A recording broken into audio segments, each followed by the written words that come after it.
नमस्कार। चलिए आज दक्षिण भारत के प्राचीन साम्राज्यों की इस जटिल कहानी को आसान बनाते हैं। हम सिर्फ उन जरूरी फैक्ट्स पर फोकस करेंगे जो प्रतियोगी परीक्षाओं के लिए सबसे ज्यादा मायने रखते हैं। चोल, पांड्य, पल्लव, इनके इतिहास में उलझन होना बहुत आम बात है, तो घबराने की जरूरत नहीं है। आज का हमारा मकसद ही यही है कि इस पूरे टॉपिक को एक साफ, स्ट्रक्चर तरीके से समझें ताकि हर चीज अपनी जगह पर बैठ जाए।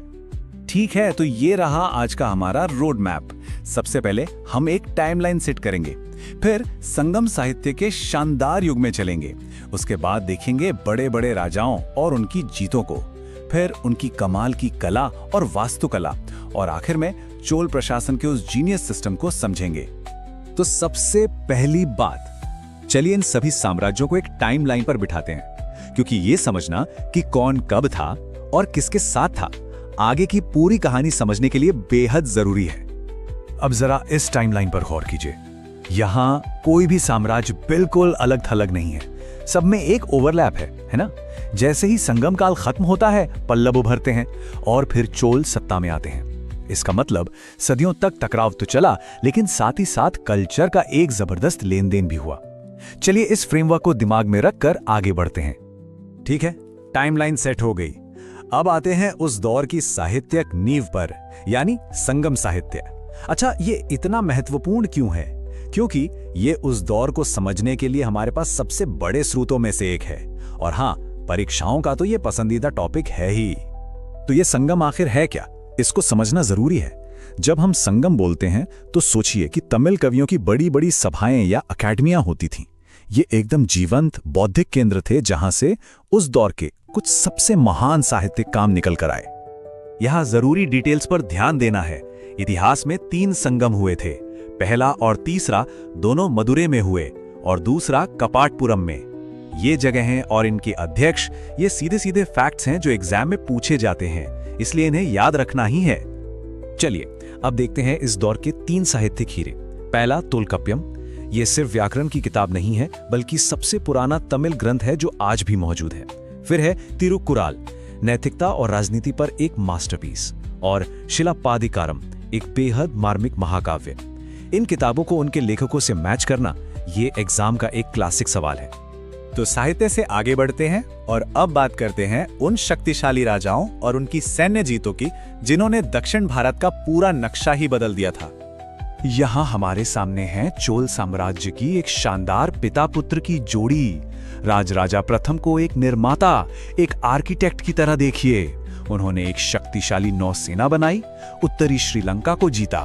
फिर आए उनके बेटे राजेंद्र प्रथम, ये थे विस्तारक। उन्होंने सिर्फ उत्तरी नहीं बल्कि पूरे श्रीलंका पर कब्जा किया। इतना ही नहीं, वो अपनी सेना को गंगा घाटी तक ले गए, जिसके बाद उन्हें उपाधि मिली गंगईकोंड, मतलब गंगा का विजेता। जरा सोचिए। और ये लाइन कि उन्होंने बंगाल की खाड़ी को चोल झील बना दिया था, ये अपने आप में सब कुछ कह जाती है। जरा सोचिए इसका मतलब। ये सिर्फ एक नौसेना नहीं थी, ये समुद्री व्यापार और राजनीति पर पूरी तरह से प्रभुत्व का प्रतीक था, उनकी रणनीतिक दृष्टि का सबूत। चोलों के अलावा चालुक्य वंश के पुलकेशिन द्वितीय को भी याद रखना है। और यहाँ एक प्रो टिप है एग्जाम के लिए, हमेशा राजा को उसके मुख्य स्रोत से जोड़कर याद रखें। तो पुलकेशिन द्वितीय के लिए वो स्रोत है ऐहोल शिलालेख। ये कनेक्शन याद रखना एग्जाम में बहुत काम आएगा। ठीक है, अब सैन्य जीतों से हटकर देखते हैं इन साम्राज्यों की कला और वास्तुकला की शानदार विरासत को। ये सिर्फ पत्थर और धातु की इमारतें नहीं हैं, बल्कि शक्ति, आस्था और गहरी सांस्कृतिक भक्ति के प्रतीक हैं। सबसे पहले बृहदेश्वर मंदिर। ये इंजीनियरिंग का एक चमत्कार है। सही में इसे बनवाया राजा प्रथम ने, और ये चोल कौशल का एक बेहतरीन उदाहरण है। और वो जो विशाल नंदी है ना, वो एक ही पत्थर से बना है, एक सिंगल पत्थर से। ये डिटेल अक्सर एग्जाम में पूछी जाती है। मंदिरों के अलावा चोल धातु कला में भी माहिर थे। उनकी कांस्य ढलाई की तकनीक का कोई जवाब नहीं था, और इसका सबसे प्रतिष्ठित उदाहरण नटराज की मूर्ति। तो नटराज इतना खास क्यों है? देखिए, ये सिर्फ एक सुंदर मूर्ति नहीं है, इसमें प्रतीकात्मवाद का पूरा ब्रह्मांड छिपा है।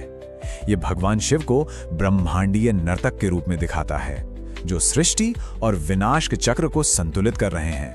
और पहचान के लिए एक जरूरी बात, ज्यादातर मूर्तियों में 4 हाथ होते हैं, यानी चतुर्भुज। अब हम आते हैं उस चीज पर जो चोलों को शायद सभी दूसरे साम्राज्यों से अलग करती है, और वो है उनका स्थानीय स्वशासन का परिष्कृत सिस्टम। ये एक बहुत ही महत्वपूर्ण और बार बार पूछा जाने वाला टॉपिक है। यहाँ मुख्य विचार क्या है?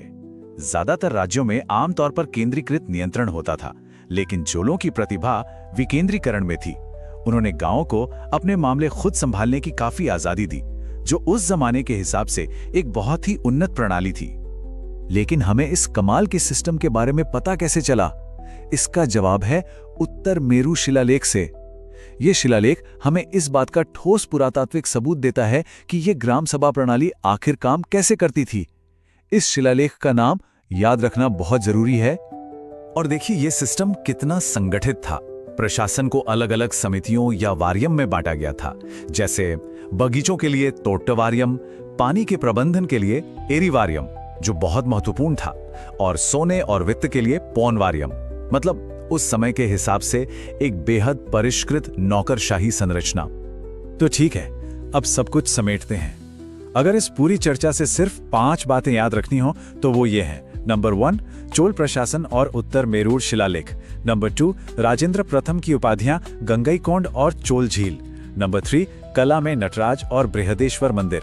नंबर 4, संगम साहित्य के क्लासिक्स तोलकापियम और तिरुकुरुल। और नंबर 5, व्यापार से जुड़े ये 2 नाम, यवनप्रिया यानी काली मिर्च और अरिकामेदु, इंडो रोमन बंदरगाह। और इस चर्चा को हम इसी सोच के साथ खत्म करते हैं। 1000 साल से भी पहले चोलों ने एक ऐसा सिस्टम बनाया जो स्थानीय समुदायों को सशक्त बनाता था। यह सोचने वाली बात है ना, कि विकेंद्रीकरण और जमीनी स्तर पर शासन के उनके मॉडल से आज का आधुनिक प्रशासन क्या सीख सकता है। इस पर जरूर सोचिएगा।